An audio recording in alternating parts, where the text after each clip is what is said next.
Gente, na parte de ligações covalentes, que eu tinha falado para vocês que é uma parte mais extensa, ela começa na página 39 e vai até a página 42.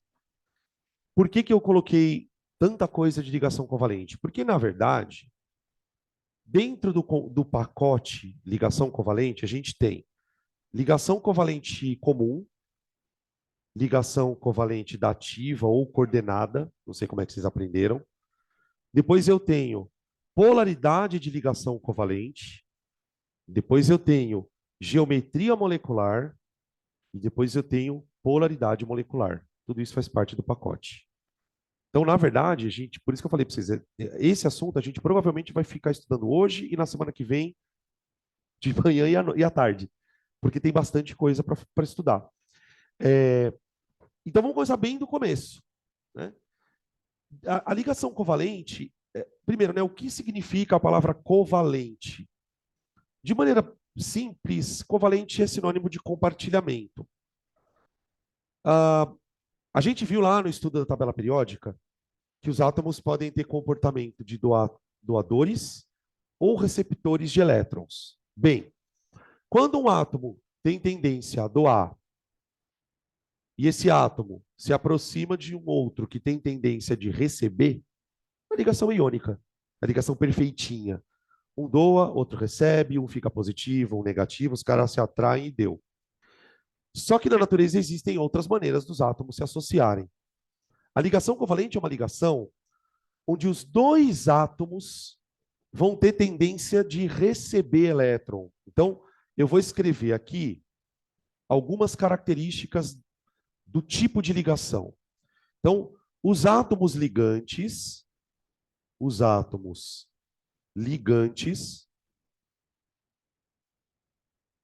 são receptores de elétrons.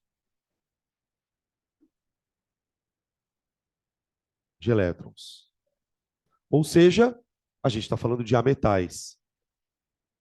Ok? Segunda coisa importante, que é uma característica de ligação covalente. Os elétrons de valência são compartilhados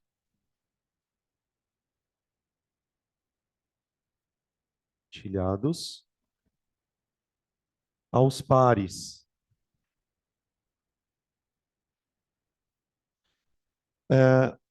Por exemplo, você nunca vai ver um átomo compartilhando um elétron com dois outros elétrons de um átomo. O número de elétrons compartilhados é sempre par. Então, por exemplo, se eu tiver dois elétrons para compartilhar, eu vou me ligar a um outro átomo, por exemplo, que tenha dois. A ligação covalente é muito peculiar, porque todos os elétrons que estão compartilhados, para cada elétron que eu tenho para compartilhar, eu tenho um par no outro átomo. E tem uma outra coisa importante. Esses elétrons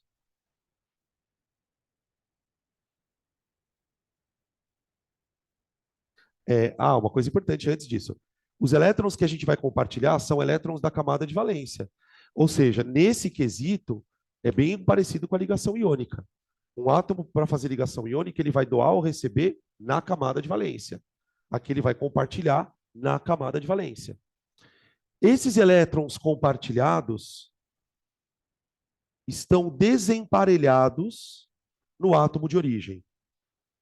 Esses elétrons compartilhados estão desemparelhados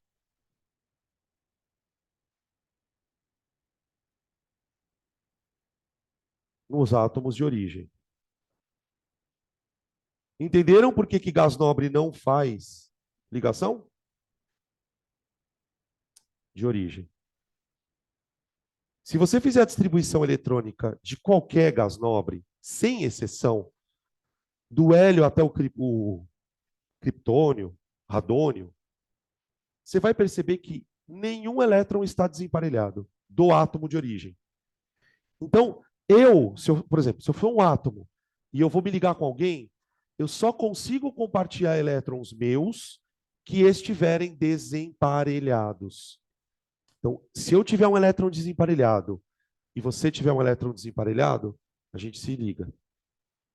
Se eu tiver dois elétrons desemparelhados, eu posso fazer dois compartilhamentos.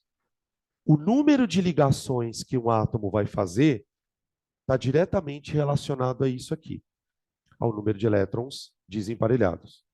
Ah, então quer dizer que o oxigênio faz duas ligações? Faz.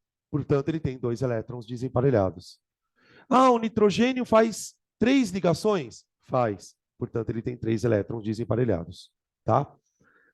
Outra coisa que eu preciso contar, só que daí é melhor desenhar do que contar. Imagina que isso aqui é um átomo. Então, esse pontinho central aqui é o núcleo, e isso aqui tudo é eletrosfera. Aqui eu tenho de novo um outro átomo, então são átomos separados. Aqui é o núcleo e a eletrosfera. Na eletrosfera existe a nuvem eletrônica do átomo. O que acontece? Para os átomos compartilharem os elétrons, eles têm que se aproximar. O que acontece é que quando esses átomos se aproximam, essas eletrosferas se unem. É como se elas se fundissem numa única eletrosfera, que eu poderia representar assim, ó.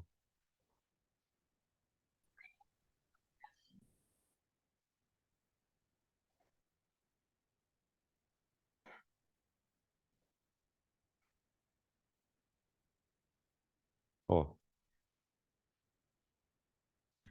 É claro que esse desenho é uma figura meramente ilustrativa, pessoal. Ele serve para mostrar para a gente o seguinte: a partir do momento que esses átomos vão se ligar, existe uma região única dentro da qual os elétrons vão ficar girando.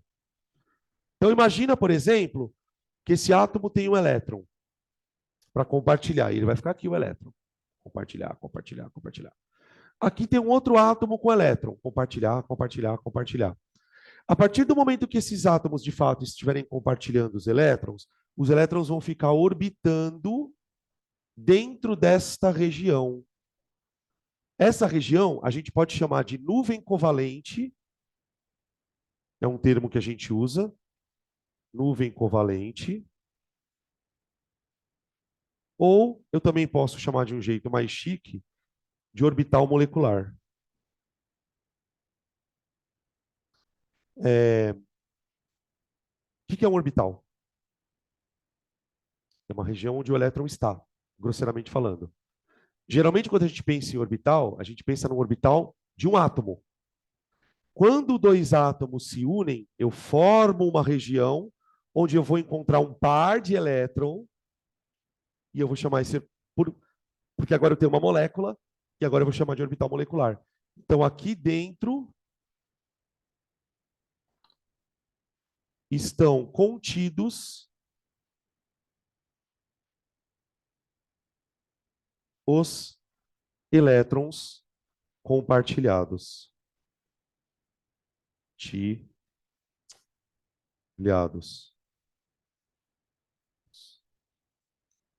Pronto. Ok? Repito, isso é uma figura mais ilustrativa para dar uma ideia. O que eu queria que vocês guardassem de conceito disso? Os elétrons não ficam parados aqui no meio. Eles ficam fazendo isso. Tá? Embora, quando a gente represente a ligação, isso dá a impressão que os elétrons ficam meio que no meio dos átomos, e não é bem isso. Tá?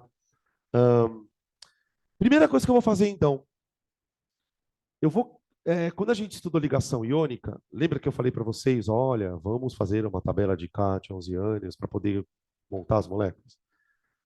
Essa informação aqui é a mais importante, ó. Por quê?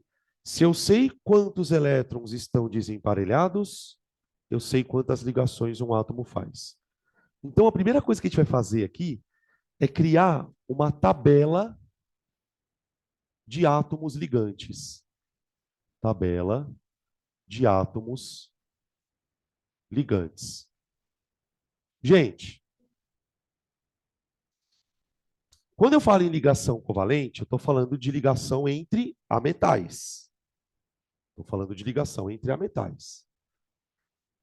Os ametais estão localizados aonde da tabela? Meio que na região do lado direito.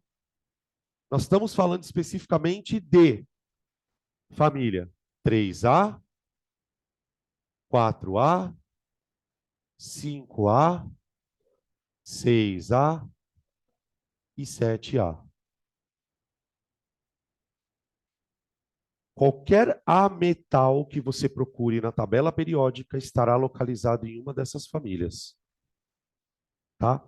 Por exemplo, na família 3A, a gente tem um ametal, que é meio que não tão famoso, chamado boro. Boro. Boro. Boro. O boro tem na sua camada de valência 3 elétrons. E, curiosamente, esses 3 elétrons estão desemparelhados. Os 3 elétrons da camada de valência do boro estão desemparelhados. Então, o que eu quero dizer com isso? Um elétron em cada orbital, entendem? Sozinho. Então, quando o boro for compartilhar elétrons, ele vai poder fazer 3 compartilhamentos.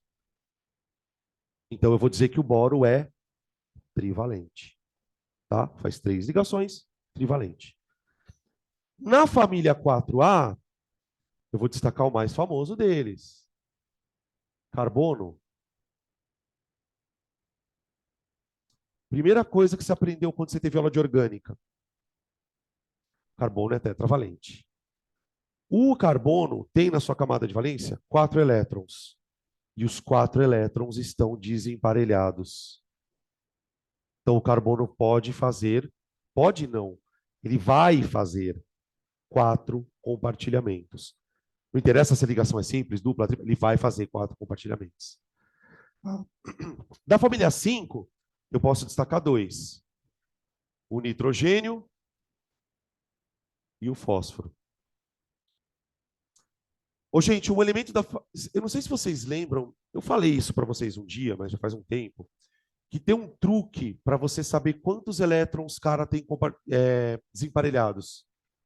Se você souber quantos elétrons ele tem na camada de valência, você vai distribuindo. 1, 2, 3, 4. Por exemplo, o nitrogênio ele tem 5. Então você faz isso aqui, ó. 1, 2, 3, 4, 5. Ó. Então, o nitrogênio, diferentemente dos outros, ele tem elétron emparelhado. Esses elétrons aqui ele não compartilha. Ele vai compartilhar esse e esse. E um outro elemento que está na mesma família dele, gente, é o fósforo.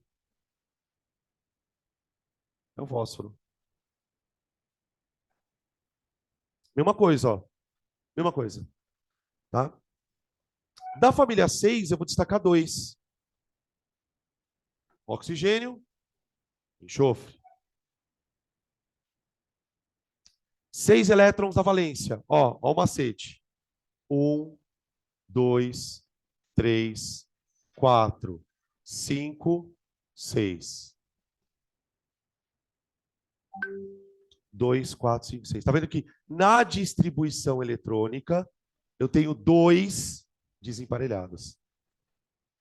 Ah, mas e esses outros elétrons aqui? Eles não vão compartilhar. É outro paranauê. A gente vai discutir eles em outro momento. Tá? Um átomo ele pode sim usar elétrons emparelhados, mas não para fazer ligação covalente. Aí eu tenho aqui o enxofre, que vai na mesma situação.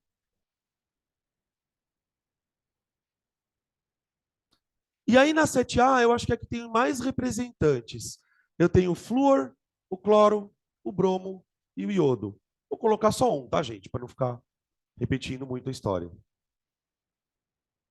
Flúor. Oi. Hum, você não devia ter feito essa pergunta. Você não devia. Meu Deus. Por que você fez isso?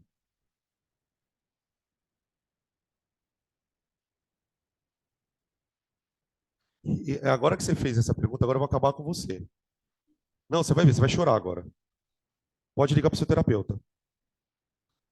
Porque é o seguinte, o boro, ele tem 5 elétrons na camada de valência. 5 não, ele tem 5 elétrons. Um S2, dois S2, dois P1. Quando eu vou distribuir os elétrons do boro, olha a merda.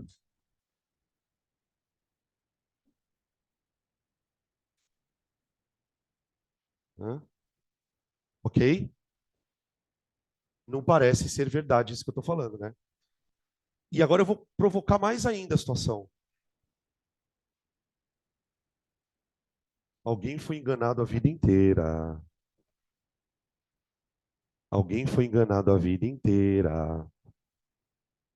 Alguém foi enganado a vida inteira. Nananana. Olha o carbono, desgraçado. Gente, olha para o carbono. O carbono tem o mesmo problema. Se você faz a distribuição de Linus Pauling para o carbono, por exemplo, você chega à conclusão de que isso aqui não é possível.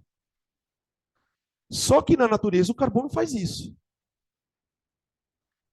O boro tem o mesmo problema. Quando você faz a distribuição do diagrama de Pauling, apareceria que o boro tem que ter um par e um desemparelhado. Só que na natureza ele faz isso. Como que a gente explica isso? A partir de um fenômeno chamado hibridização. Você já ouviu falar de um tal de carbono sp3, carbono sp2, carbono sp?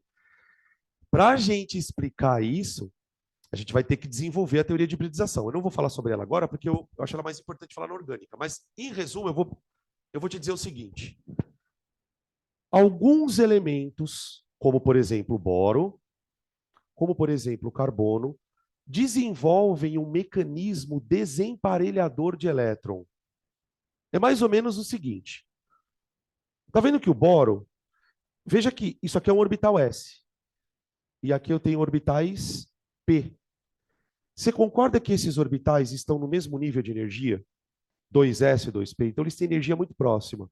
O que os químicos propõem na teoria de hibridização? Que, em algumas situações, um elétron literalmente sai daqui e preenche um orbital vazio. Literalmente.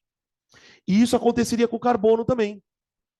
O carbono ele tem aqui um orbital na distribuição de Linus Pauling vazio. Então, o carbono expande a capacidade de fazer ligação química desemparelhando esse elétron. Esse processo do elétron sair de um orbital emparelhado para um orbital vazio é o que eu chamo de hibridização de orbital. Isso vai ter uma série de consequências. Vai mudar a geometria do átomo, enfim. Mas, para tentar te responder a pergunta de uma forma bem clara e objetiva, o boro de fato não é assim. Para explicar isso, a química teve que desenvolver uma teoria inteira chamada teoria de hibridização dos orbitais. Tá? Então, quando você ouvir, por exemplo, no caso do boro, a gente vai dizer que porque o que acontece?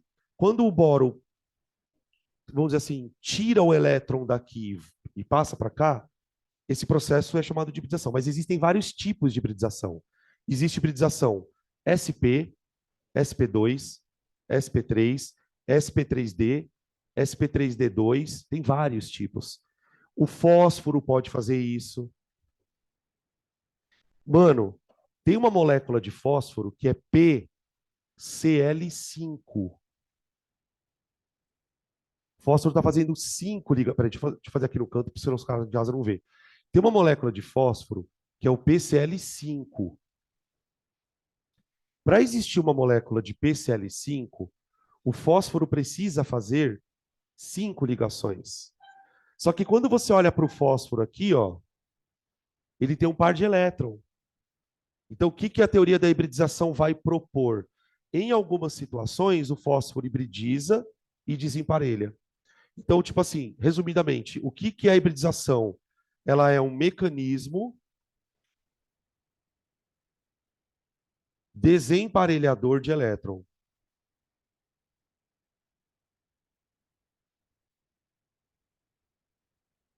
De elétrons.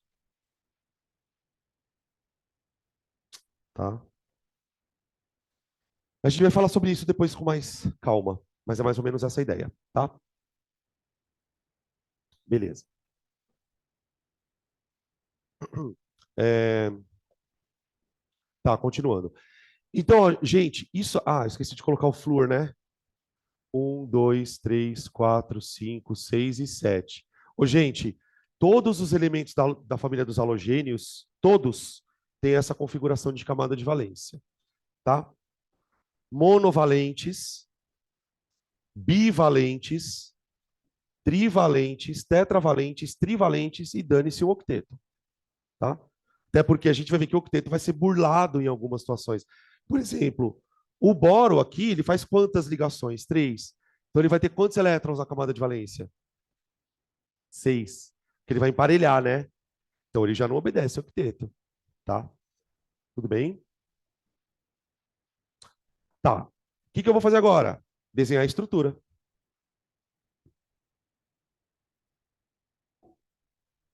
Que horas que vocês querem fazer intervalo?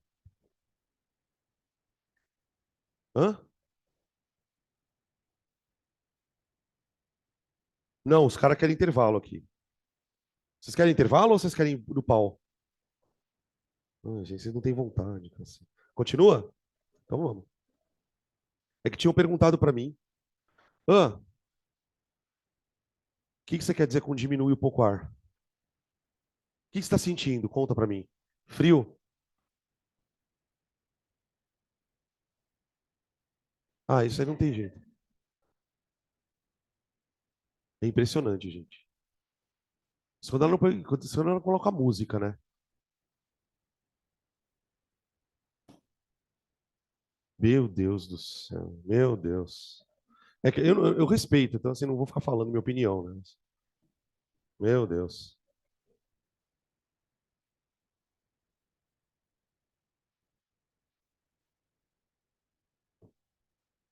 Aí, ó, eu aumentei um pouco a temperatura, ver se vai ficar melhor, tá, Lu?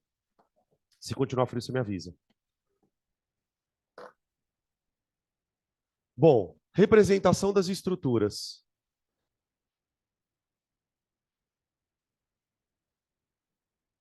Ah, agora eu entendi por que vocês não querem intervalo. Puta, eu sou burro pra caralho. Vocês querem sair mais cedo, né? É, mas eu não vou liberar vocês mais cedo. Esquece, se vocês não quiserem intervalo, eu vou embora até as 5h30. Hã? Minha filha, eu vou dar aula até as 9h30 hoje. Tem aula à noite, né? Não, tem... não. Se vocês quiserem intervalo, é intervalo. Senão a gente vai até as 5h30 de qualquer jeito. Tá, e que horas que vocês querem intervalo? 4 horas? Não, esse tópico é interminável, velho.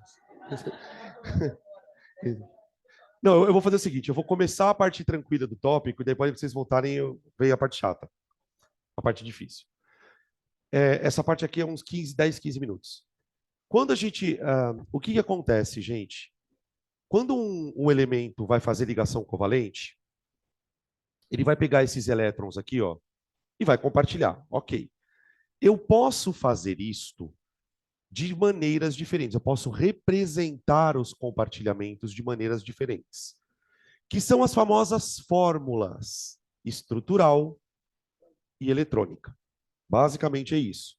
Então, o que a gente vai fazer daqui até o final da aula é desenhar moléculas, desenhar estruturas. Tá? Vamos começar com uma estrutura bem. Ah, eu esqueci de colocar o coitadinho do hidrogênio. Tudo bem. Fórmula eletrônica, também conhecida como fórmula de Lewis. Fórmula eletrônica, também conhecida como fórmula de Lewis. Na fórmula de Lewis, o que a gente representa? A gente representa todos os elétrons da camada de valência, aqui, ó, e emparelha os elétrons dos átomos. Por exemplo, vamos pegar a molécula de água. Na molécula de água, eu tenho um átomo de oxigênio.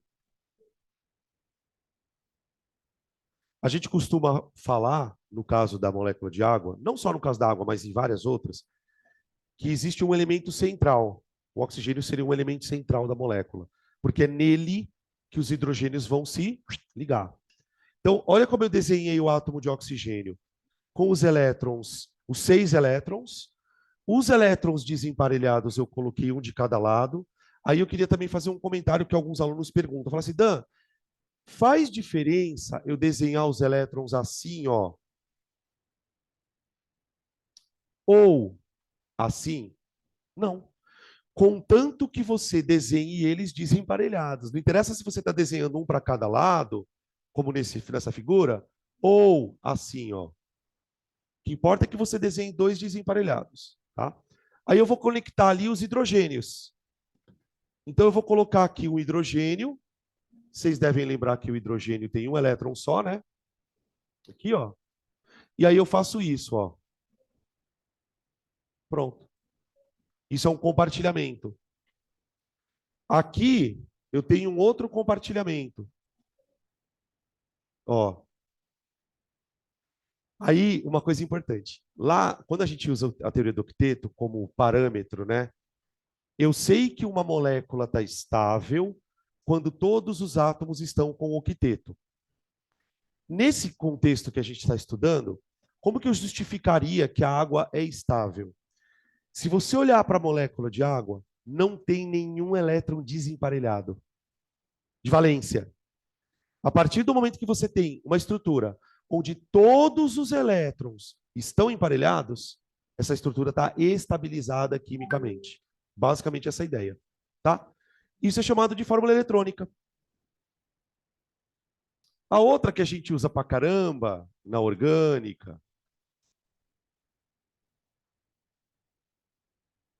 A voz dela atravessa a parede, cara. É impressionante. Oi. Eles podem ser usados para fazer dativa. Você já viu isso aqui, ó? Você lembra que eu te falei que não existia H+? Então, você já viram isso aqui? Isso aqui é o... Peraí, eu tô mostrando, os caras lá de casa não estão vendo nada, peraí. Ó, pro pessoal de casa aí também, ó. Como que chama esse íon? 3. Como é que... Como que chama esse íon? 3? Foi embora. Deixa eu ver. Hã? Alguém sabe o nome desse íon? Hidroxônio. Faz aquela... Ah, tá, né? Isso aqui é o H+. Isso aqui é um H+. Isso aqui é um H+ preso numa molécula de água. Vai aparecer uma ligação dativa aqui. Só que a ligação dativa, ela não é obrigatória. O que é obrigatório para o átomo, que, digamos assim, é essencial para ele, é emparelhar aquilo que está desemparelhado. Tipo assim, o oxigênio precisa fazer duas ligações. Eventualmente, ele pode emprestar esse par de elétron para um outro átomo, que aí depois a gente vai discutir a dativa, tá? Na fórmula estrutural, pessoal, o que a gente faz? Primeiro, hã? O microfone? Não sei, tá funcionando o meu microfone, gente? Ah, é que ele tava meio longe da minha boca. Ó, agora melhorou, né? Não fica tão gritaria. O problema é que se eu ficar muito. Vocês escutam a voz dela. Acho melhor ficar assim, né? É por isso que ela fala daquele jeito, assim, ó. Ó. Não, coitado dos alunos, velho. Não, toda vez que eu entro lá na sala da aula dela, os alunos estão assim, ó. A diferença da estrutural para a eletrônica é eu troco os elétrons compartilhados por tracinhos e eu não desenho os elétrons que não foram utilizados. Os pares que ficaram sobrando ali, tá? Isso eu chamo de fórmula estrutural. Oi. Ainda não. Essa daqui, foi bom você ter citado isso, obrigado. Essa fórmula estrutural, eu chamo ela de estrutural plana. Não estou valorizando o ângulo, que tem a estrutural geométrica, tá? Oi. Dativa com hidrogênio H+. Isso. Por isso que na biologia, não sei se vocês já viram isso, o professor de biologia chama isso aqui de próton. Isso aqui é um próton. Lá, quando você estuda aquelas porra de fotossíntese, o caralho, não tem os aceptor de próton. Próton. Dan, você não tá mostrando pra gente. Desculpa. Esse H+ aqui, ó, é o que os professores de biologia costumam chamar de próton. O que que é um H+? É um hidrogênio que perdeu o único elétron dele. Então, um hidrogênio como esse, por exemplo, ele vai precisar de um par de elétron. Por isso ele pode fazer dativa aqui, ó. Tá? A gente vai comentar isso também depois. Vamos colocar mais uma outra fórmula estrutural aqui, rapidão. Que aí na volta, o que que eu quero fazer? Eu quero desenhar fórmulas estruturais de coisas mais complexas, tá? Vou pegar aqui a amônia. Ó, dependendo de como você é em química, se você começou a estudar isso faz pouco tempo, se você não tem muita familiaridade com a química, uma das coisas que vai surgir na sua cabeça é a seguinte dúvida: quem eu ligo com quem? Porque quando você olha para uma fórmula dessa aqui, ó, você não pode imaginar que os Hs estão ligados entre si. É um erro. Por exemplo, quando eu escrevo isso, C2H6, lá na orgânica, eu não tenho 6 hidrogênios ligados. Então, existem algumas dicas que eu costumo dar para quando você for montar uma estrutura, não cometer erros. Uma dica é a seguinte: átomos iguais raramente se ligam entre si, exceção feita ao carbono, que forma cadeia, todo aquele paranauê. Outra coisa importante: toda molécula tem um elemento central. Eu chamo ele de elemento central porque é em torno dele que os outros vão se ligar. E geralmente o elemento central é aquele que faz mais ligações.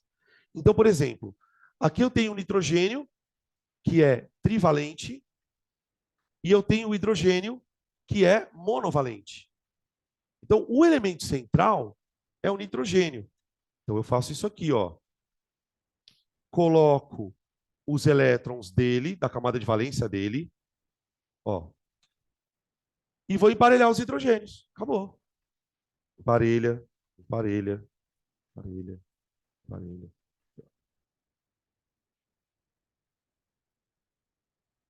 Ó, por que que a molécula de amônia é estável?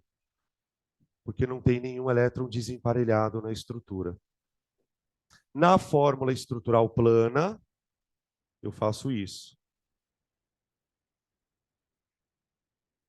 Ó, tá? Só mais uma coisinha desses conceitos.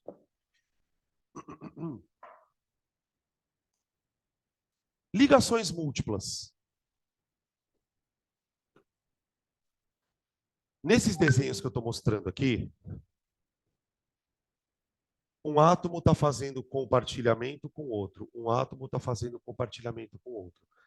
Existem situações, como por exemplo O2, N2, em que os compartilhamentos são múltiplos. O que que isso significa? Um átomo faz mais de um compartilhamento com outro. Aquilo que a gente chama de ligação dupla ou tripla. Por exemplo, na molécula de O2, por que que o oxigênio faz dupla? Ó, dois átomos de oxigênio com os elétrons desemparelhados. Eu desenhei de propósito os elétrons desemparelhados bem pertinho do outro, para ficar fácil de eu fazer isso aqui, ó. Ó. Isso é uma ligação múltipla, tá bom? Ou dupla, especificamente nesse caso. Ó.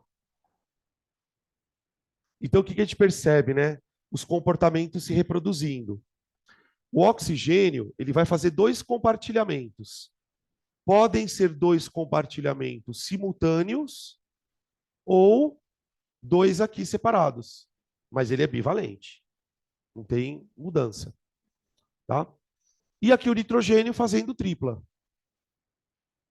Eu vou desenhar assim, ó. Ó.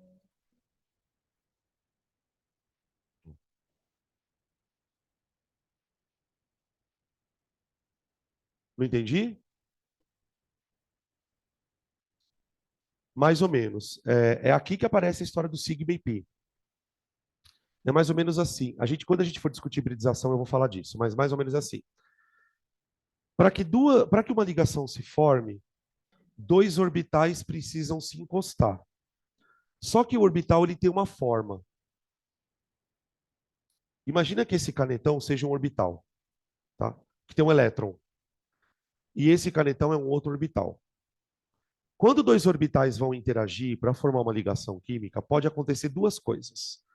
Os orbitais podem interagir assim ou assim, tá? Quando os orbitais interagem numa certa direção, eu chamo de ligação sigma. Quando os orbitais interagem na direção perpendicular, digamos assim, eu chamo de ligação π. Então, por que eu tenho que saber essa porra de ligação sigma e π? Porque essas ligações, elas têm forças diferentes. A ligação π, que é uma interação assim, ó, ela é uma ligação mais frágil. Ela requer uma energia menor para ser quebrada. Por outro lado, a ligação sigma, por uma série de questões que não vem muito ao caso, ela é uma interação onde os orbitais estão, que ela é muito mais estável do que a π. Então, a ligação sigma, que é quando os orbitais interagem assim, nessa direção, ela é mais difícil de ser quebrada. De maneira resumida, o que vocês aprendem no cursinho? Sempre uma é sigma e as outras são π. E eu vou explicar por que isso acontece depois, tá? Mas, por enquanto, você continua guardando essa informação que é importante. Então, por exemplo, quando um elemento faz ligação dupla, uma é mais forte do que a outra.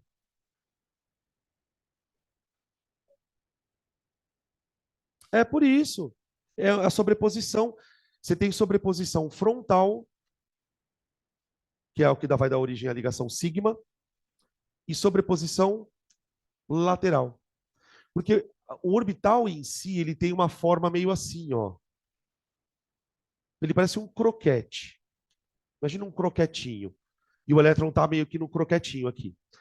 Quando dois orbitais interagem frontalmente, essa interação ela é mais estável. É uma ligação mais difícil de ser rompida. Só que esses orbitais, dependendo da geometria espacial deles, esses orbitais podem encostar de lado um no outro. E aí essa interação ela até ocorre, mas ela é uma interação mais frágil. É o que eu chamo de ligação π e essa daqui de sigma. Tá? Tudo bem? Vamos fazer o nosso intervalo, então? Aí a gente volta e eu faço mais estruturas aqui. Oi.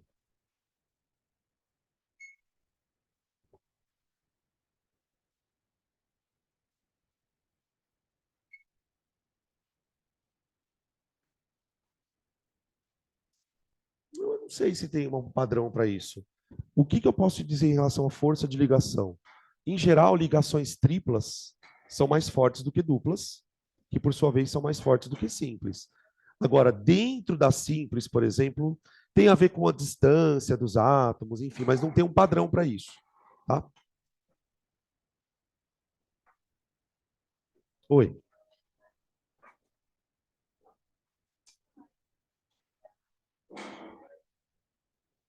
Os átomos de origem. Exato. Então, aqui, quando eu estou descrevendo isso aqui, ó, eu estou descrevendo ligação covalente comum, não adativa. Essa é uma controvérsia, tá? Tem gente que fala que é uma covalente, tem gente que chama de coordenada. Mas a rigor ela é uma, eu considero uma covalente. Por quê? Porque os dois átomos estão usando um par de elétron.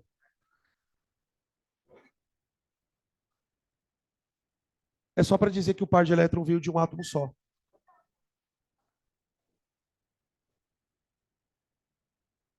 Eu vou te mostrar um exemplo que talvez te ajude. Pode ser uns 15, 20 minutos, tá bom? Quer ver?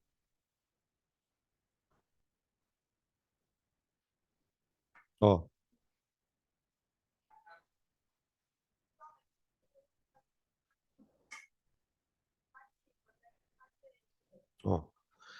A dativa é representada assim, mas ela também pode ser representada assim.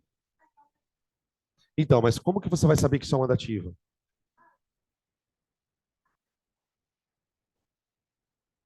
Não, pode ser que sim. O que eu quero que você perceba é o seguinte. Por exemplo, o enxofre, qual que é o comportamento do enxofre? Fazer duas ligações. Se você encontra o enxofre fazendo três, uma é dativa. Outra história, outra coisa que pode te ajudar. O oxigênio normalmente não faz duas. Se tem uma só aqui, ó, provavelmente ele está recebendo um par de elétrons.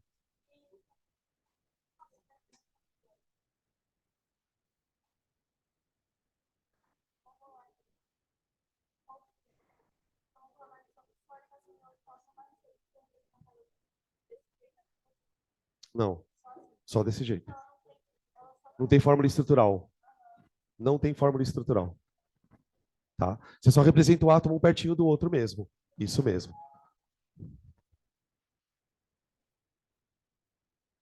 Oi.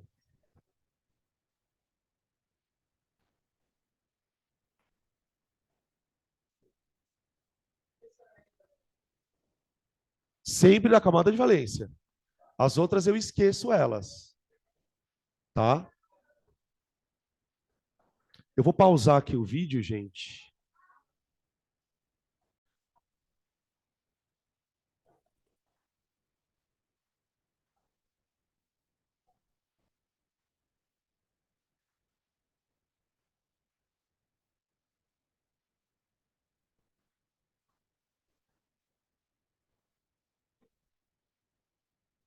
Como que chama a cidade?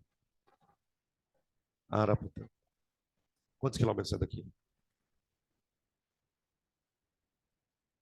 400?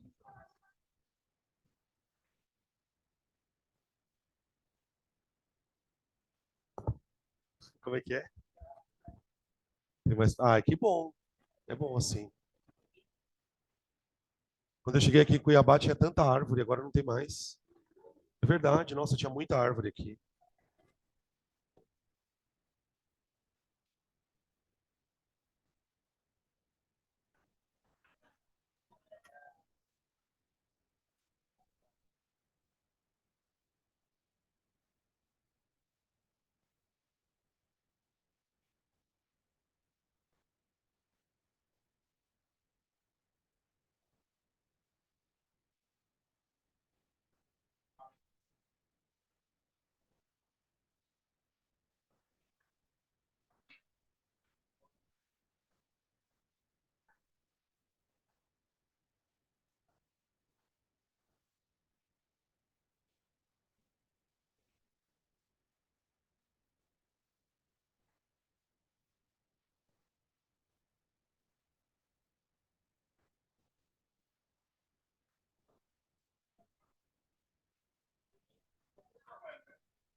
E aí, vamos?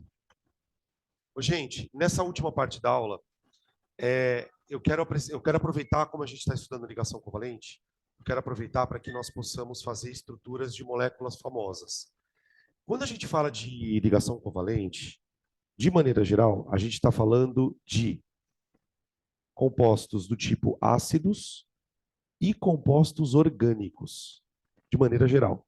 Porque se você parar para lembrar um pouquinho das aulas de química, a gente divide o estudo de compostos em compostos orgânicos e inorgânicos, certo? Dentro dos inorgânicos, eu tenho quatro categorias: ácidos, bases, sais e óxidos. E nos orgânicos a gente tem uma porrada: álcool, aldeído, hidrocarboneto, não. Os orgânicos a gente deixa para trabalhar na química orgânica. Agora, dentro desse universo de quatro compostos inorgânicos, ácido, base, sal e óxido, a gente pode destacar, sobretudo, os ácidos como exemplo de ligações covalentes. Então, eu vou colocar aqui a estrutura de alguns ácidos famosos, só para a gente já ir se acostumando com essa parte de montagem de fórmulas. Aqui eu coloquei os quatro elementos da família 7A, o flúor, o cloro, o bromo e o iodo, e observando o fato de que eles têm 7 elétrons na camada de valência, portanto, tem um elétronzinho desemparelhado. Quando esses compostos, desculpa, quando esses elementos se combinam com os hidrogênios, eu tenho HF, HCl, HBr, HI. Os ácidos da família 7A. Fluorídrico, clorídrico, bromídrico e iodídrico. Além dos elementos da família 7A, eu ainda tenho o enxofre, que forma ácido. Só que veja, o enxofre ele é da mesma família do oxigênio. Então ele vai fazer duas ligações covalentes. Então, para o enxofre, eu tenho esse aqui, ó. Famoso. Aí eu estava falando aquela história dos nomes, né? Todos terminam em hídrico, gente. Fluorídrico, clorídrico, bromídrico, iodídrico e esse aqui é o sulfídrico. Tá bem? Tem um famoso. Além desses ametais, eu ainda posso destacar o carbono, que faz 4 ligações, e o nitrogênio, que faz 3. Tem um ácido muito famoso chamado ácido cianídrico, que é o famoso HCN. No ácido cianídrico acontece uma coisa muito louca. Você tem um carbono. Opa. Veja que o carbono, gente, ele faz 4 ligações, tá vendo? Ó? Tá?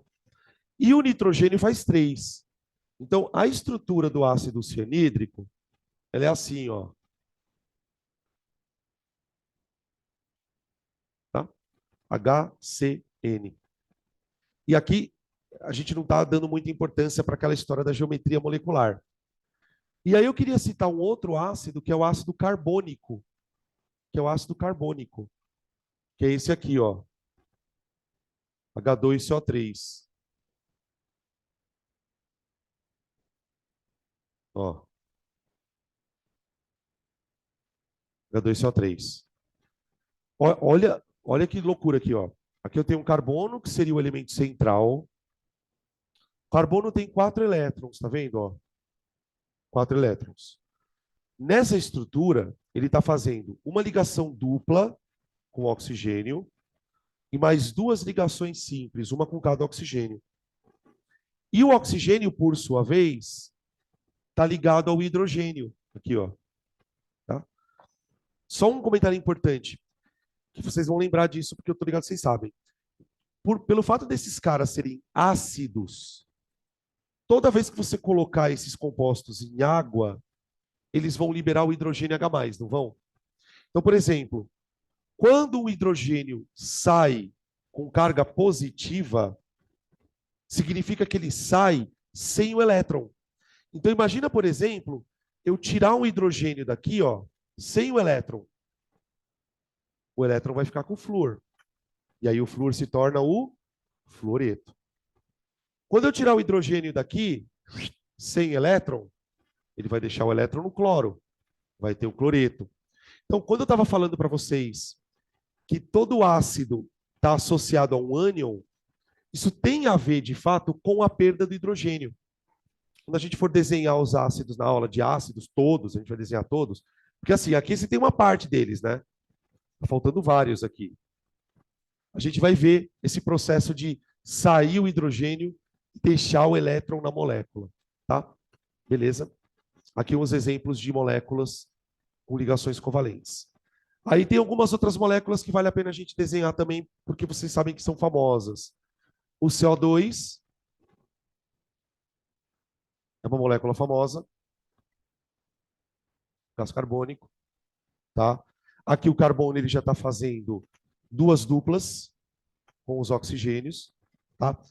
Gente, todas essas moléculas poderiam ser desenhadas usando fórmula de Lewis. Só que, meu, pelo amor de Deus, fica dentro de um monte de bolinha, né? Uma outra molécula famosa é a água oxigenada. Ó, H2O2, né? Ó, H2O2, que é o peróxido, né? 2 oxigênios ligados sem ser por ligação dupla. E uma ligação simples, e aqui uma outra ligação com H e outra com H. Tá bom? E aí tem as moléculas orgânicas que depois a gente vai desenhando conforme forem aparecendo. Tá bom? Beleza? Aqui, ó, a gente falou muito durante a primeira parte da aula, mesmo sem estar falando, a gente falou muito da ligação dativa, né? Vocês percebam que aqui eu não tenho nenhuma estrutura fazendo ligação dativa, tá?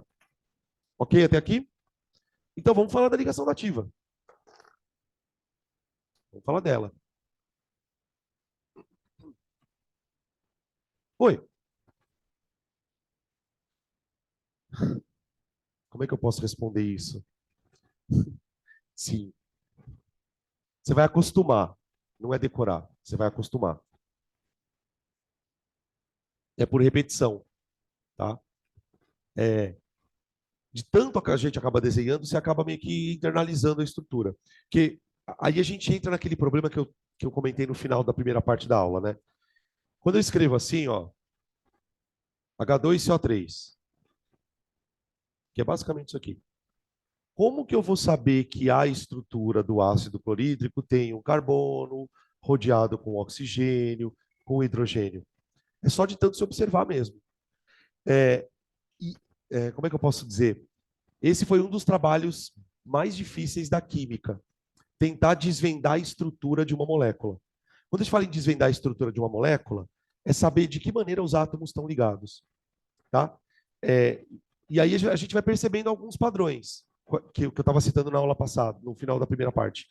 Átomos iguais não se ligam entre si, geralmente.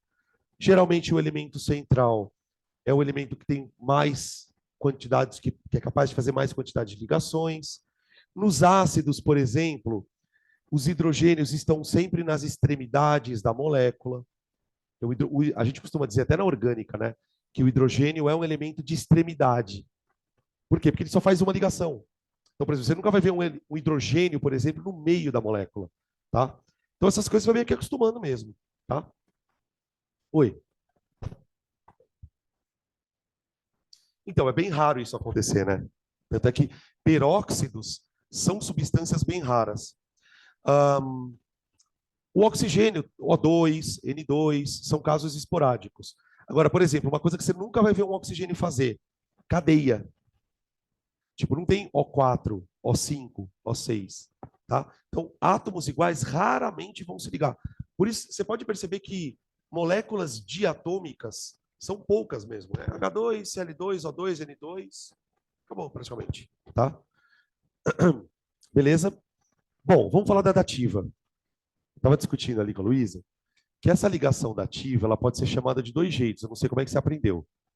Ligação dativa. Na verdade, eu vou colocar de um outro jeito aqui. Ligação covalente dativa. Dativa. Ou ligação... Olha, ficou quieta de repente. O que será que aconteceu lá? Ah, intervalo. Agora ela liga o YouTube. Ou coordenada.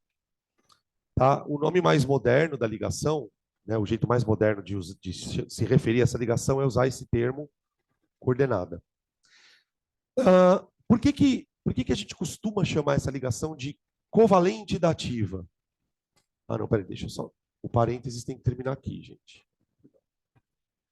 Porque ela mantém uma característica primordial da ligação covalente, que é a ideia de compartilhamento. Só que o compartilhamento desta ligação é um pouco diferente. Por quê?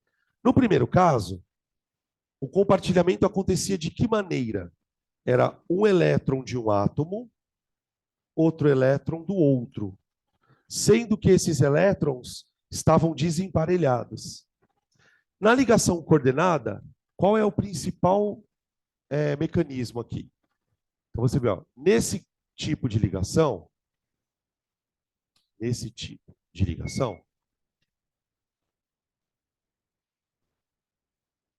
um átomo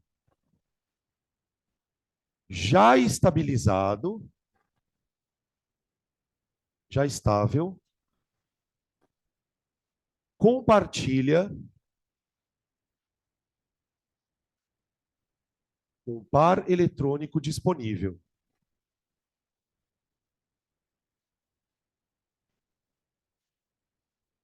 Disponível.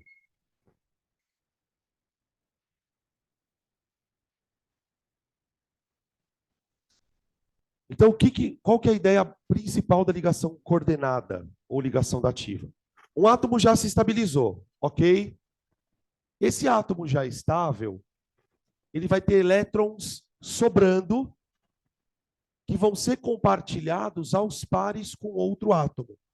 Vamos pegar alguns exemplos práticos para vocês entenderem isso. O exemplo mais simples para entender coordenada é a molécula de ozônio, O3, que é uma molécula que existe. Ela é super importante, inclusive, para a vida na Terra. O que acontece, gente? Se vocês olharem aqui para o O2, ó, deixa eu voltar para cá. Depois eu volto ali, tá? Ó, dá uma olhada aqui na molécula de O2. A molécula de O2 ela está estável. Todos os elétrons estão emparelhados. Então, a rigor, eu não precisaria mais de nenhuma ligação química aqui. Como é que eu encaixaria aqui um terceiro oxigênio? Pela teoria da ligação dativa, a ideia é a seguinte. Você tem aqui um oxigênio. Aqui você tem um outro oxigênio. Ó. Cada um com elétron desemparelhadinho. Aí, os átomos vão lá e emparelham seus elétrons. Maravilha. Fechou. Aí, imagina o seguinte. Se eu colocar um outro oxigênio aqui, ó, esse oxigênio ele tem 2 elétrons desemparelhados, não tem? Então, tenta imaginar que aqui nesse átomo tem 2 orbitais com um elétron cada. 2 orbitais com um elétron cada. Na ligação dativa, o oxigênio, esse oxigênio que já está estável, ele compartilha um par eletrônico com esse outro átomo. A gente representa assim, ó.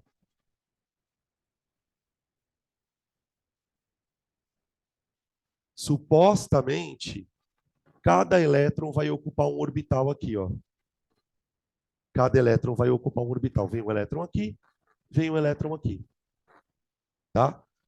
Eu já estou estável, eu vou contribuir com um par de elétrons para estabilizar um outro átomo que está precisando desse par de elétrons. Tá? Isso é ligação coordenada.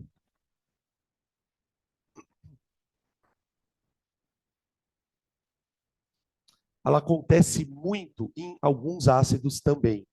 Na orgânica, quase nunca ela acontece. É muito raro aparecer ligação coordenada na orgânica. Só que a fórmula eletrônica. Olha a fórmula estrutural. Ó. Olha lá. Oi.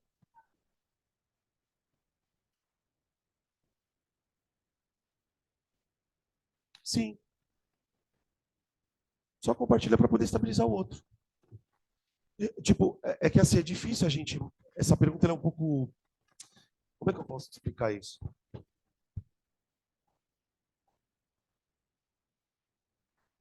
Então, deixa eu tentar... Quando a gente pergunta assim, por que o oxigênio faz isso? A gente está cometendo um erro grave. Porque você está atribuindo ao oxigênio uma consciência que ele não tem. O raciocínio ele tem que ser diferente, Lu. O raciocínio é o seguinte. Isso aqui existe? Existe. Eu sei explicar isso? Sei. Isso aqui existe na natureza? Então a minha tarefa é explicar como isso acontece. Não por que o oxigênio faz isso. Porque senão começa a virar meio que uma historinha. Tipo, um oxigênio está lá, fala, nossa, eu estou tão feliz, mas eu queria fazer alguém feliz. Entende? Então, a ideia é, como é que eu explico a existência de uma molécula de 3 oxigênios? Eu explico uma molécula de 3 oxigênios fazendo esse tipo de ligação. Agora, tem uma questão aqui importante sobre a tua pergunta. Um átomo só vai fazer ligação coordenada depois que ele está estável. Como que eu sei isso? Porque não existe nenhuma molécula que só tem ligação coordenada. Toda molécula que tem ligação coordenada também tem o quê? A covalente comum. Então isso me leva. Eu tenho só dois tipos de molécula na vida. Ou molécula que só tem ligação covalente, ou que tem ligação covalente e coordenada. Senão, o gás nobre podia fazer ligação dativa. E agora um parênteses, tá? Os caras já conseguiram fazer alguns gases nobres fazerem ligação dativa. Por exemplo, xenônio. Tem uma molécula, já caiu no Enem essa molécula. Hexafluoreto de xenônio.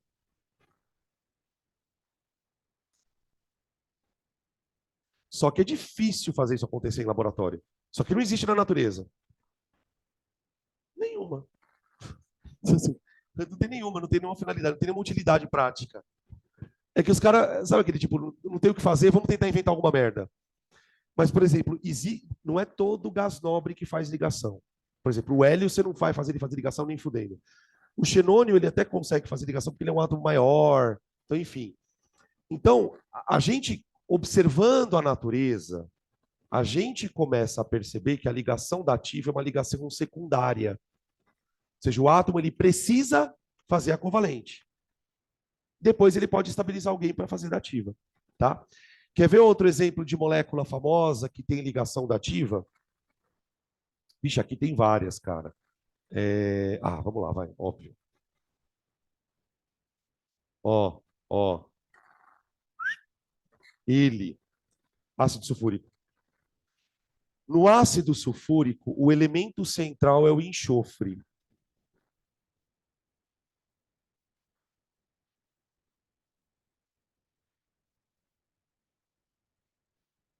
Ó, olha como eu estou desenhando o enxofre.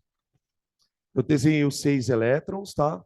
Aqui um par, aqui outro par, isolado, isolado.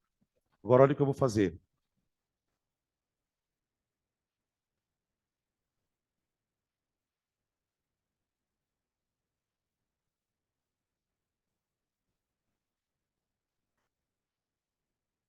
Espera aí que eu já saio da frente, tá?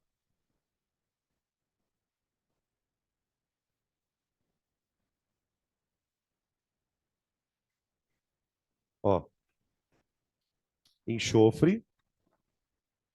Deixa eu dar um zoom maior para o pessoal de casa enxergar, peraí.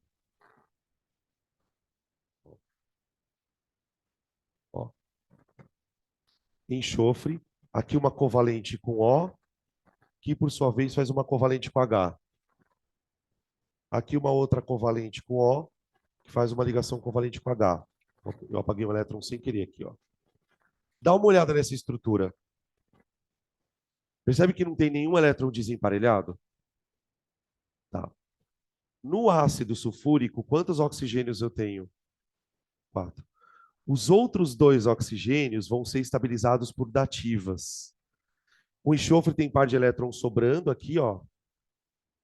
Então eu vou estabilizar um O aqui e outro aqui, ó.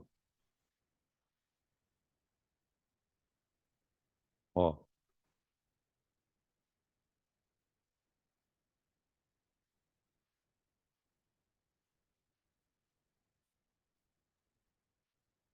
ó.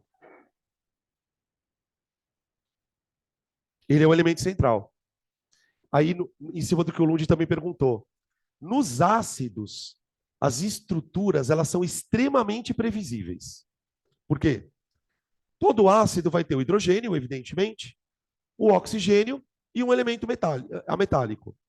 Se você pegar a estrutura de todos, você vai perceber que o elemento não metálico é o elemento central, os oxigênios vão rodear o elemento central e os hidrogênios são os átomos das extremidades. Isso é padrão em todos os oxiácidos. Quase todos, na verdade só tem dois que são exceção. Eu posso desenhar a estrutura assim, ó. Ó,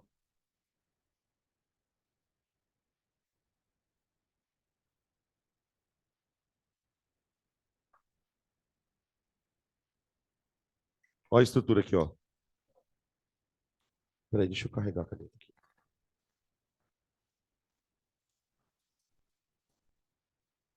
Esse é o ácido sulfúrico. Oi.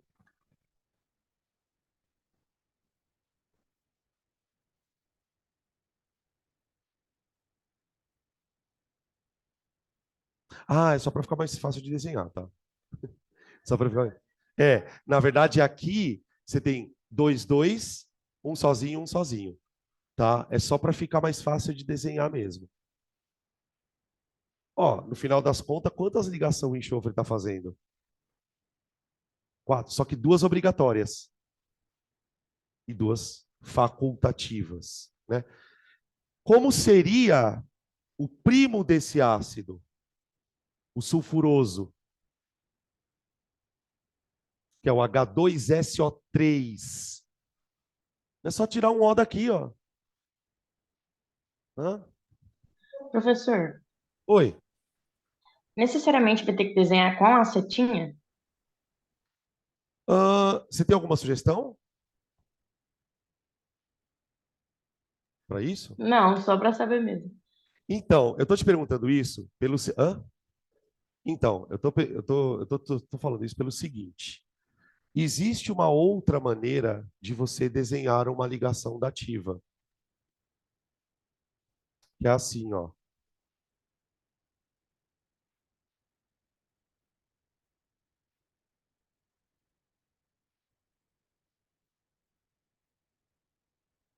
Ó, misericórdia. Isso aqui parece uma dupla, não é?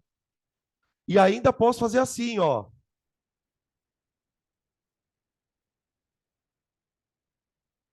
Isso também é aceito. Isso também é aceito. Qual é o problema? Por que que eu não gosto dessas representações? Porque parece que tudo é ligação covalente. Então eu prefiro desenhar com a setinha. Agora, vamos lá. Vamos imaginar que você enxergue isso aqui, ó. Apareça isso numa prova. Onde é que apareceu isso daí na prova? Como é que você vai perceber que aqui tem ligação dativa? Porque você já. Aí tem uma questão. Você já tem que saber previamente que o enxofre precisa de quantas ligações para estabilizar? Só duas.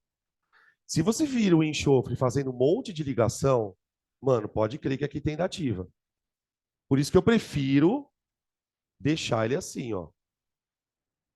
Tá? Então, respondendo a sua pergunta objetivamente, existe outra maneira de representar a ligação dativa? Sim, eu não recomendo. Usa a setinha, que aí tá tudo certo. Tá? Tanto faz, tanto faz. Você pode botar a setinha, pode colocar só o tracinho, sem problema. Tá? Quer ver outro? Olha esse aqui.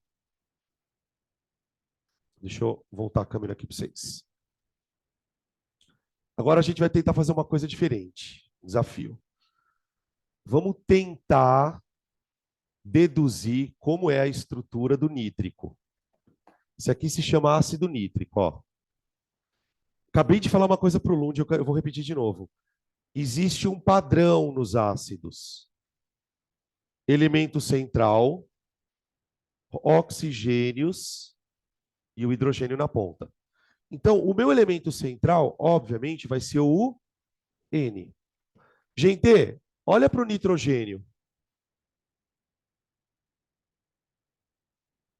Quantas ligações covalentes ele precisa fazer?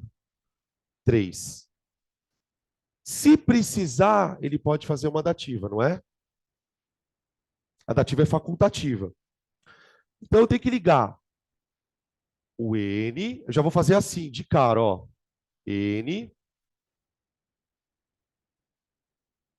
com esses 3 tracinhos aqui, ó. Agora eu vou tentar encaixar os outros elementos. Outra coisa que a gente descobriu nos ácidos é que existe um padrão de oxigênios aparecerem ligados com Hs. Só um detalhe, não sei se vocês vão lembrar disso. Esse hidrogênio aqui se chama ionizável. É o hidrogênio que, quando você puser ele na água, ele vai sair na forma do H+. Então, ó, esse hidrogênio aqui, ele está ligado a um O. Eu vou repetir esse comportamento no ácido nítrico, ó. Ó, ali, fala. Vocês estão com umas perguntas foda hoje, hein? O que caracteriza esse hidrogênio como ionizável? Vamos lembrar. O hidrogênio ionizável é o hidrogênio que sai na forma de H+. Tá. Se ele é um H+, quer dizer que na hora que ele saiu, ele deixou o elétron ali. E por que ele deixaria o elétron ali? Porque ele está ligado com o átomo eletronegativo. Porque o que acontece? Aqui tem um par de elétron, ok? Lembra que eu falei para vocês que o par de elétron fica fazendo isso aqui, ó? Tá.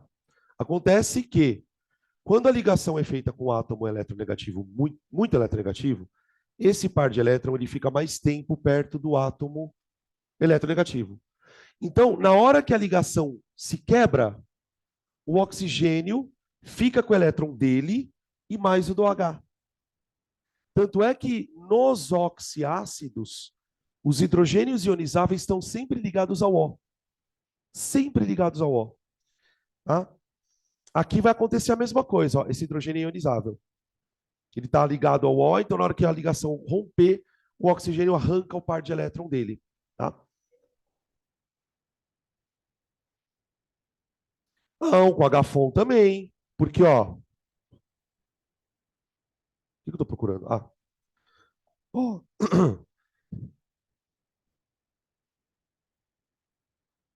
Até com carbono ele é ionizável. Só que aqui o ácido é fraco. Fraco. Fraco. Moderado, não é tão fraco. Tá? Então, existem situações em que o átomo é muito eletronegativo. Existem situações em que o átomo não é tão eletronegativo. Tá? Isso vai variar, mas esses caras são ionizáveis também.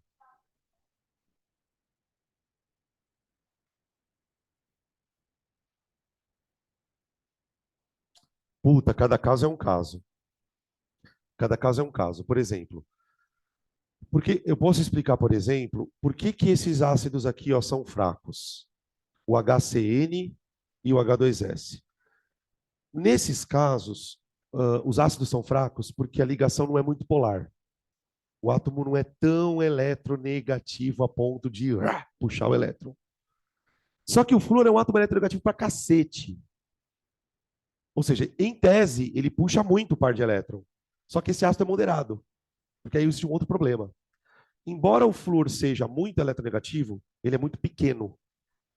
O fato dele ser pequeno faz com que essa ligação seja muito curta. Portanto, ela é difícil de ser quebrada. Por isso, esse ácido não é tão forte. Já esses são fortes. O clorídrico, o bromídrico e o iodídrico. Eles já são considerados ácidos fortes. Por quê? Porque esses átomos são maiores. Então, eles são átomos até que bem eletronegativos, não, obviamente não tanto quanto o flúor, e são átomos grandes.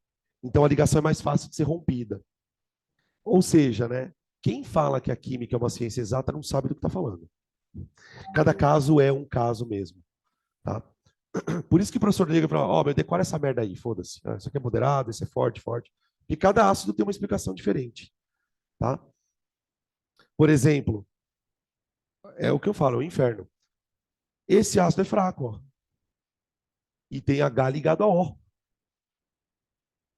Esse aqui, ele é o quê, ó? Esse é forte. H ligado a O. Então, tipo, não dá para estabelecer um padrão. Cada caso é uma situação mesmo. Né? E aí, o resto ali? Ah.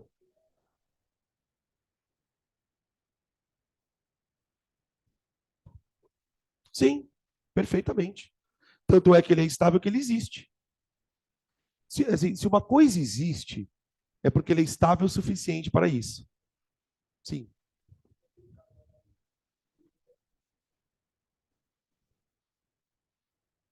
Não, não faz isso. Não faz isso. Não justifica que um ácido é fraco porque 3 menos 2 é 1. Jamais. Você pode usar isso como uma regra. Ah, 3 menos 2 é 1 é fraco. Ele é fraco porque ele tem grau de ionização baixo. Acabou. A gente até pode entrar numa discussão do porquê que ele tem um grau de ionização baixo. Mas, por favor, porque isso... por que eu não gosto dessas regras?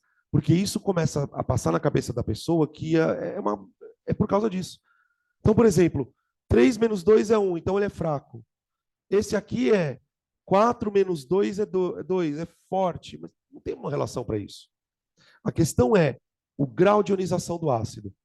Quando a gente for discutir equilíbrio, aí eu vou explicar por que esse cara é fraco. Mas, em hipótese alguma, eu estou dizendo isso, sabe por quê? Eu não sei se você vai fazer prova discursiva. Estou dizendo isso. Para quem vai fazer prova discursiva, você nunca justifica desse jeito. Se aparecer uma pergunta para você na tua frente, por que o ácido carbônico é fraco? Você vai se limitar a dizer, é porque ele tem grau de ionização baixo. Porque o que acontece é o seguinte, ácidos ionizam, mas não ionizam 100%. Toda vez que você joga uma quantidade de ácido na água, sei lá, eu joguei 1000 moléculas, uma parcela delas ionizam, uma outra parcela não ioniza. Isso tem uma explicação, não vou entrar nesse detalhe. Essa porcentagem de molécula que ioniza, eu vou dizer que chama grau de ionização. Onde que você vai usar essa regrinha? Para resolver questão de múltipla escolha, se você precisa decidir lá na hora quem é mais forte e quem é mais fraco. Entendeu? Tá? Fala, Lundi, você tinha levantado a mão. Não, não, é outra coisa. O grau de ionização é uma porcentagem de moléculas de ácido que, quando colocadas em água, vão liberar H+. Por exemplo, o grau de ionização... Deixa eu pegar um ácido que eu lembro de cabeça. O grau de ionização do ácido clorídrico, 93%. O que significa? Se eu jogar 1 mol de moléculas de ácido e o clorídrico na água, 93% delas vão perder hidrogênios. As outras 7% vão ficar exatamente desse jeito, como estão. Se eu pegar, por exemplo, ácido cianídrico, 1% grau de ionização. 1. De cada 100 moléculas, uma quebra. Uma solta H+. Isso vai dar uma puta teoria de pH, sistema tampão. Nossa, vai uma loucura. Tá? Oi. Não. Corrosão do quê?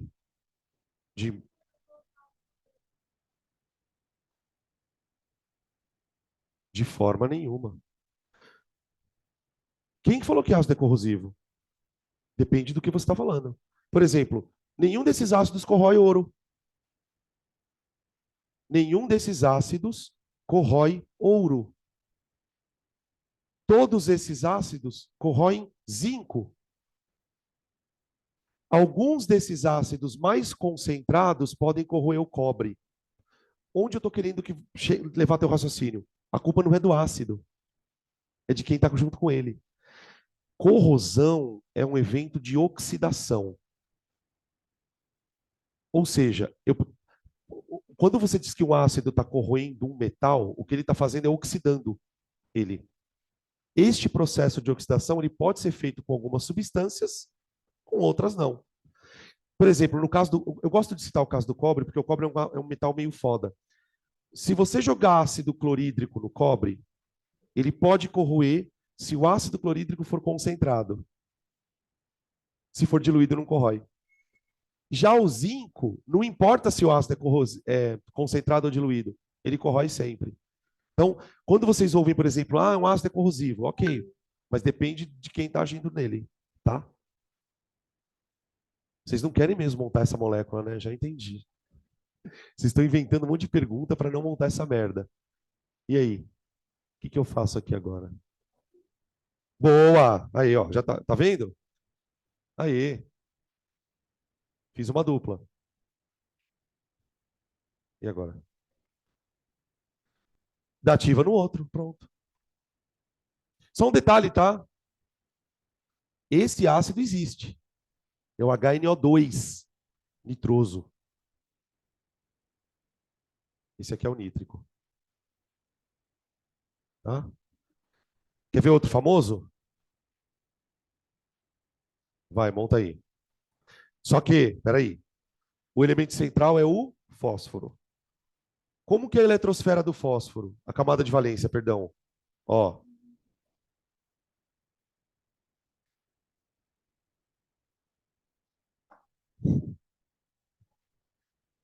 Hã? Não, ela fica contando os negócios nada a ver, né? Aí ela vai falando, falando, aí depois passa um filme. Agora eu entendi por que vocês gostam de assistir aula de redação, gente. Vocês não gostam? Não? Sei lá, não sei, os alunos ficam tão. Nossa, caralho. Eu vou passar uns filmes para vocês também, tá? Massacre da Serra Elétrica. Como que a gente faz a estrutura desse, gente? Ó, mantendo esse padrão, tá? O elemento central é o fósforo. Os hidrogênios precisam se ligar a Os. Então, tá vendo esse grupo aqui do ácido, ó? Ele meio que se repete nos ácidos, não sei se vocês perceberam. Então, ó, eu vou fazer assim: P, O, O, O, H, H, H. O que está faltando aqui? Um O. Só que esse fósforo já deu para ele, né? Já deu. Então faz uma dativa. Vamos lá. Hum. Tem que ser, porque essa é a estrutura dele. Ah, não, não. Você pode virar a estrutura, não tem problema. Tipo, sei lá, se você quiser colocar esse O para o lado aqui, não tem problema. O que, que precisa seguir? OH, OH, OH e uma dativa. Isso sim, tá? Beleza? Quer ver um outro exemplo?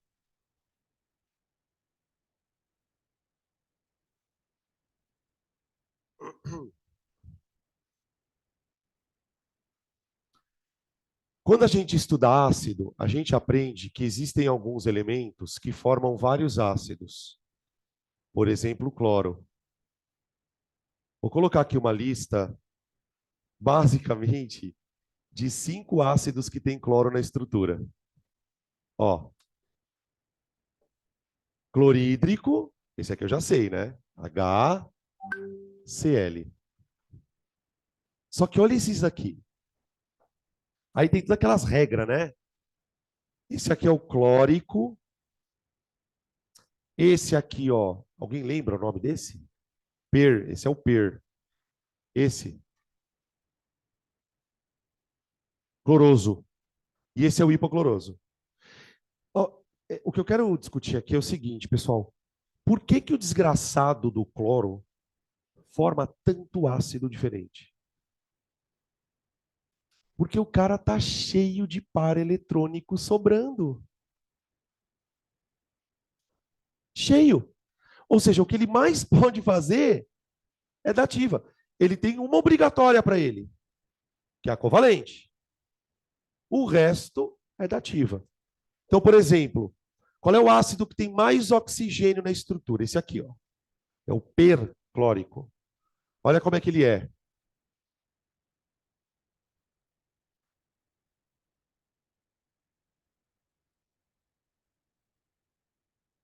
Ó. O cloro, aqui o HO, aquele padrãozão, né? HO de ácido, fazendo ligação com o cloro aqui. Ó, o oxigênio está felizão, porque está fazendo duas, e o resto é dativa.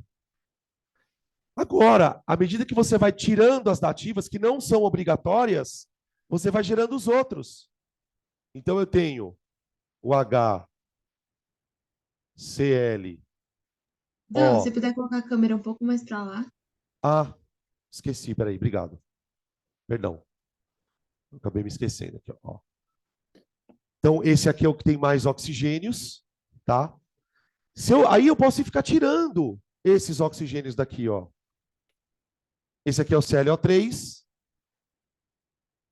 Esse aqui, ó, é o ClO2, que é o cloroso. E esse aqui é o ClO. Sabe aonde isso vai refletir, gente? Naquela história de que alguns elementos, como por exemplo o cloro, têm números de oxidação muito variáveis. O NOx do cloro aqui é -1, o NOx do cloro aqui é +1, +3, +5, +7. Tá? Isso a gente vai discutir nas aulas de NOx. Tá bom? Beleza? Oi. Puta, então, cara, o flúor não. Não. Então, o flúor não faz, tá? Só que o bromo e o iodo fazem. Você tem, quer ver? Eu não vou desenhar, tá? Eu só vou escrever isso porque a gente já tá meio que virando abóbora. E outra, tem gente indo embora, daqui a pouco eu vou ficar sozinho aqui na sala. Os caras estão indo embora. Ó, pro cloro você tem HCl, HClO. Pro bromo você tem HBr, brômico, HBRO. Peraí, deixa eu virar a câmera pro pessoal ali que vocês não vão enxergar também. Ó. Então você tem clórico, hipocloroso, brômico, hipobromoso. Esse aqui é o bromoso, esse é o brômico e esse aqui é o perbrômico. As estruturas desses ácidos são absolutamente idênticas a isso aqui, ó. Só troca o cloro por bromo. E eu posso ainda fazer com iodo. O iodo é iodídrico, hipoiodídrico, iodoso, iódico e periódico. Só que o flúor não faz. Tipo, não tem hipofluoroso, não tem. Não tem. Ah, por quê? Não tem. Por que não? Tipo assim, tá? Oi. Cara, é difícil, viu? Tem, porra, tem, ó. Só vou falar mais isso, tá? Eu preciso falar isso, é importante. HiO2. Não, aqui tava certo, né? Eu já tô virando abóbora também. Você quer ver um exemplo de uma ligação super famosa da ativa sem oxigênio? Porque também do jeito que eu tô fazendo aqui parece que só faz oxigênio da ativa, né? Tem dois casos. H3O+. Só que aqui ainda tem o oxigênio, mas nesse caso é o oxigênio que empresta o par de elétron. O que é um H3O+? É isso aqui, ó. Ó. É o íon H+, o hidroxônio. E tem um outro íon que a gente falou hoje de manhã, que é o amônio, que é o NH4+, que é basicamente a molécula de amônia, só que o nitrogênio, ele tem um par de elétrons sobrando. Então ele pode emprestar o par de elétron para o H+. Ó. Então, tipo assim, o que é um amônio? Um amônio é uma molécula de amônia que se conectou a um íon H+. Sabe que tipo de molécula adora fazer isso aqui, ó? Aminas. Será que você já ouviu na sua vida alguma vez numa aula de orgânica algum professor dizendo que aminas são básicas? Se você já ouviu isso, a explicação é essa daqui, ó. Susto. Nas aminas eu tenho nitrogênios na estrutura. E os átomos de nitrogênio sempre têm pares de elétrons sobrando. Então, uma coisa que é super comum na química é molécula de nitrogênio se ligando a H+. Na medida em que uma molécula de nitrogênio se liga a um H+, a gente diz que ela é uma base. Aliás, gente, por que vocês acham que na biologia base nitrogenada chama base nitrogenada? Na base nitrogenada eu tenho nitrogênio. O nitrogênio é uma espécie capaz de grudar num H+ por ligação dativa. Então, esse exemplo aqui, ó, é super famoso e esse também é super famoso. Tá? E eu vou ressaltar mais uma vez. Nós vamos falar disso aqui pelo menos até o final do ano, umas 4 vezes ainda. Vocês vão ouvir isso aqui várias vezes. Tá? Mas eu acho que por hoje já é só, né? Já deu. Beleza? Hã? Cansei, cara. Cansei. Ainda tem mais uma, mas tá tudo certo. Que susto.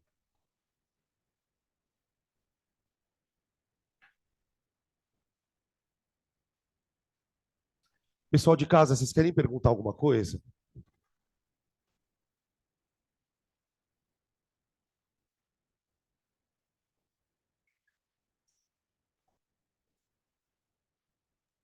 Tchau, Dan. Obrigada. Tchau, gente. Obrigado a vocês pela paciência. Hoje foi o dia inteiro, hein?